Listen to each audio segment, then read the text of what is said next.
Bonjour à toutes et à tous. Cette fois-ci, je vais présenter certaines méthodes pour parler français sans passer par le japonais. Les méthodes proposées diffèrent en fonction du niveau de chacun dans l'apprentissage de la langue. Dans cette vidéo, je répartis l'apprentissage du français en 3 étapes: les débutants, les intermédiaires et les avancés. J'aimerais préciser avant de débuter qu'à mon sens, il n'y a pas de baguette magique pour maîtriser la langue française. Donc il n'existe pas de méthode miracle qui vous permettrait de l'acquérir du jour au lendemain. L'idéal, c'est de trouver vous-même les méthodes qui vous conviennent au fur et à mesure que vous avancez dans votre apprentissage. Ce que je vais dire dans cette vidéo est tiré de mon expérience. C'est donc mon point de vue, si bien que cela ne s'applique pas forcément à tout le monde. Mais j'aimerais que cette vidéo soit utile et qu'elle vous aide dans votre apprentissage.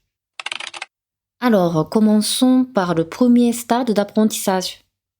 Il concerne les apprenants suivants: ceux qui viennent de commencer l'apprentissage du français, ceux qui n'ont pas encore appris l'ensemble de la grammaire, par exemple l'indicatif, le conditionnel, le subjonctif, etc., et ceux qui l'avaient déjà apprise mais l'ont oublié. Je vous conseille d'apprendre ou de revoir d'abord l'ensemble de la grammaire afin d'avoir une vision globale. Certes, ça prend du temps, mais à long terme, les bases solides sont vraiment utiles pour avancer efficacement. Il n'est pas nécessaire de comprendre à 100% la grammaire. Si vous la saisissez globalement, vous pourrez passer au point suivant. Il y aura sûrement des points grammaticaux difficiles à comprendre, mais à ce stade, ce n'est pas la peine d'approfondir les points compliqués. Vous pouvez vous dire que vous les comprendrez un peu plus tard, ça viendra. Quand vous êtes débutant ou débutante, il est tout à fait normal d'avoir des difficultés à construire des phrases.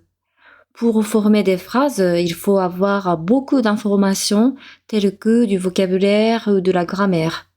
Je trouve qu'il est crucial d'acquérir du vocabulaire. Peut-être que vous trouvez que les mots ne sortent pas quand vous voulez parler en français. Ne vous inquiétez pas, c'est normal. Il faut vraiment beaucoup d'entraînement pour que les phrases sortent.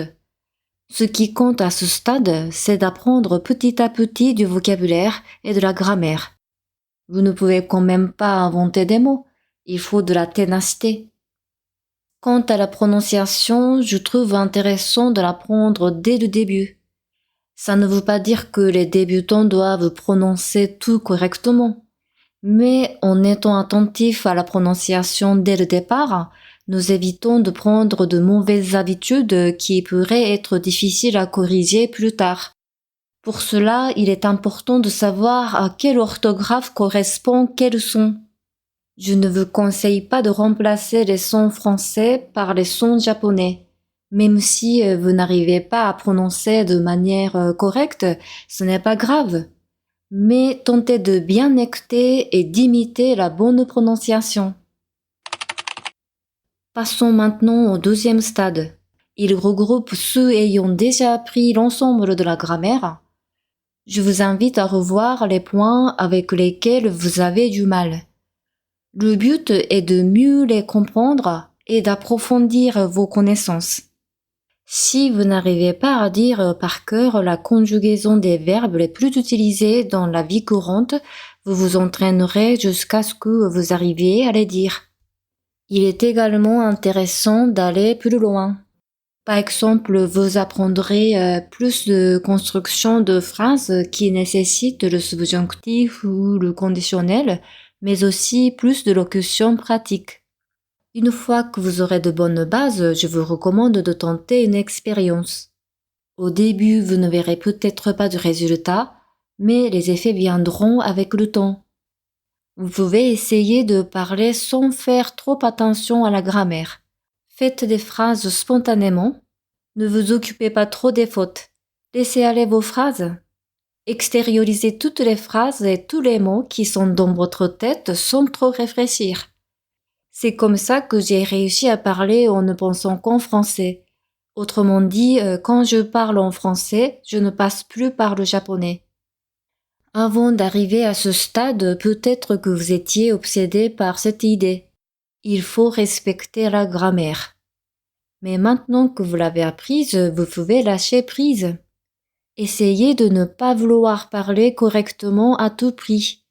Vous avez sans doute conscience que vous faites des fautes grammaticales en parlant. Mais continuez à parler. Osez parler. Ces fautes disparaîtront avec le temps. Pourtant, il est possible qu'elles persistent pour toujours. D'ailleurs, je me trompe aussi. Cela dit, essayons d'accepter cette situation. La perfection n'existe pas. Dernier conseil pour ce groupe d'apprenants. Je trouve qu'il est préférable de ne pas utiliser votre dictionnaire quand vous faites ou écrivez des phrases. Essayez d'utiliser au maximum les connaissances déjà acquises. Cela a pour but d'augmenter votre capacité à maîtriser ce que vous avez déjà. Vous avez beau créer des phrases en cherchant des mots ou des locutions inconnues grâce au dictionnaire, vous aurez du mal à vous en servir dans une discussion réelle, spontanée. En fait, les mots que vous avez déjà appris et entendus de manière répétitive sont beaucoup plus faciles à maîtriser. Je pense que vous pouvez d'abord vous concentrer sur ce que vous connaissez. En attendant, vous pouvez lire ou écouter des textes pour apprendre de nouveaux mots. Plus vous avez l'occasion de les voir, plus vous vous familiariserez avec ces mots. Ainsi, vous serez capable de les maîtriser petit à petit. Et enfin, le dernier stade d'apprentissage. Ceux qui souhaitent aller encore plus loin. En arrivant à ce niveau-là, un lexique étendu vous offrira une aisance orale. Afin d'acquérir plus d'expressions françaises et plus de mots, il est indispensable d'être exposé aux contenus authentiques, par exemple des articles de journaux, des vidéos destinées aux natifs, des films, etc. Quels mots sont utilisés? Dans quel contexte? De quelle manière? Il est intéressant d'observer tout ça pour faire en sorte que ça intègre vos connaissances. À force d'entendre ou de lire, vous finirez par avoir davantage de vocabulaire dont vous pourrez vous servir. Je vous invite à choisir des documents dont le sujet vous intéresse de manière à ce que l'apprentissage soit plus efficace. Pour finir, nous avons tendance à vouloir ce que nous n'avons pas, mais essayons plutôt de mettre en avant ce dont nous disposons déjà. Essayons de nous en sortir avec notre savoir actuel dans un premier temps et ajoutons de nouvelles connaissances là-dessus. Vos efforts porteront leurs fruits. Merci beaucoup d'avoir regardé jusque-là et à bientôt!